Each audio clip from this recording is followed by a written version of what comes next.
Welcome to the 2013 Aloha Clinic training videos. This section we're going to cover holding plays and their spots of enforcement. After that we're going to move into some plays that are specific to the quarterback position. So let's get started with play number one. I've highlighted the running back with this arrow, and he's the one that's guilty of the hold. It's right on the corner, but the running back cuts in on it. But he does give him a couple of good tugs, ultimately ends up turning the player around. It's right at the point of attack, so it really was a good call. You'll notice that the wing official got a little bit too far upfield on this as well, so you want to be careful about how far upfield you get on a play to your side. But the snap was at the 44, the hold was at the 44. It's a running play, so it will be from the spot of the hold, which is behind the end of the run, where they will replay the down minus 10 yards.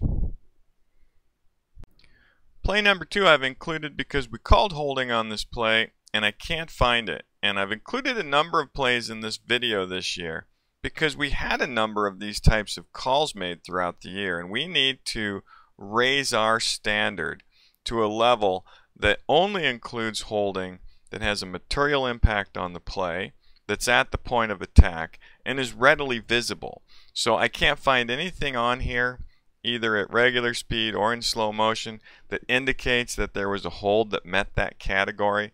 So just take a look at the videos, adjust and calibrate yourself so that we can call holding that really has an influence on a play and not call the shirt grabs or the slight tugs away from the play. Play number three, holding was called on the wide receiver. He's right there on the corner.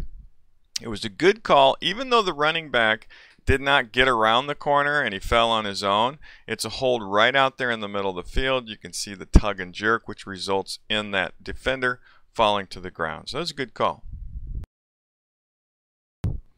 Play number four, a hold was called on the tight end, who's highlighted here. But really, he just does a great job of getting on the side of this guy, pushing him through the center of the pile, and then the runner goes around him. He then falls to the ground. Some guys fall over him. None of this is a foul. It was called a hold at the 14, but we cannot maintain a consistency level if we make calls like this. So again, just make sure that the hold is big at the point of attack, shows material restriction, and that we can justify them at the end of the day. Now the snap was at the 18, the hold was called at the 14. So under the all but one enforcement principle, the penalty would be enforced half the distance to the goal from the 14 with a replay of the previous down, because the foul occurred behind the basic spot. And on a running play, the basic spot is the end of the run. The end of the run was nearer the 18. The foul was at the 14. Therefore, the enforcement would be from the 14.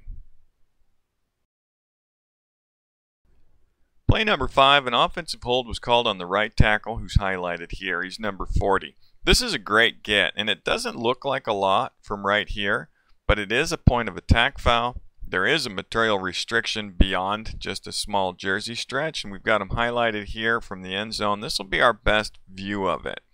So as the guy tries to get away, big jerk, big physical restriction, and it's right there at the corner, point of attack. Really good call. Grab on the jersey. Yep. Holding behind Aloha, 10-yard penalty, spot foul. Fifth or down. So you can hear the official say spot foul. So it was 3rd and 6 from the 25. The penalty was 3 yards behind the line of scrimmage. Under the all but one, we take it from the further back position. So after we enforce this penalty from the 28, it's now going to be 3rd and 19 from the B38. One of the reasons why I don't like the inequities of the all but one, but that's how the enforcement is done. Play number six, another holding called on this player highlighted here. Again, not enough. So we need to make sure we see all of the action, what we're calling, and the impact it has on the play. Easy to see how you can get fooled by this, but make sure you see that actual material restriction. This is an engage. The defender moves to the inside. When he spins off of it, he's immediately released. Not enough for a holding call. Play number seven, there's a hold by the right tackle, and I've got him highlighted here. And the defender just comes around the corner on him, and because he's beat, he reaches in with his right hand and grabs the front collar or sleeve area and jerks the defender to the ground. Now, nobody called this penalty, but it really should have been called either secondarily by the head linesman or the referee, because that's the first threat on the quarterback. Well, now that we've done that, let's look at enforcement. 2nd and goal from the B11 is our start point. But because the hold happened so far into the backfield, let's mark it at the 19. That's going to be our spot of enforcement, making it a very severe penalty, because now it's going to be 2nd and goal from the 29. So from the previous spot, that's a net 18-yard penalty. By far the most severe penalty enforcement there is, even more so than an unsportsmanlike conduct would have been on that play. So the all but one enforcement can be very severe when it happens deep in the backfield. Play number 8, a holding was called against the receiver at the top of the screen. Now the run does go that way, so it is a point of attack, but the receiver's moving upfield, and then he just starts engaging a little bit late. He does have one hand holding on to a jersey, but there's no restriction there.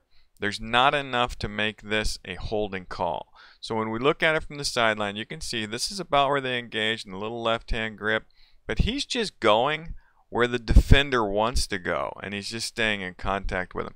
Not enough for a holding call.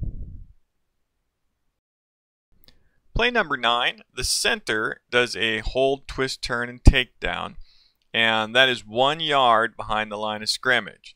So since we're starting out this play, 1st and 10 at the A40, which is marked here, and after the play runs, you can see the center here. He grabs him. He's got a shoulder grab, twist, turn, and takedown. There's no question that that is a hold.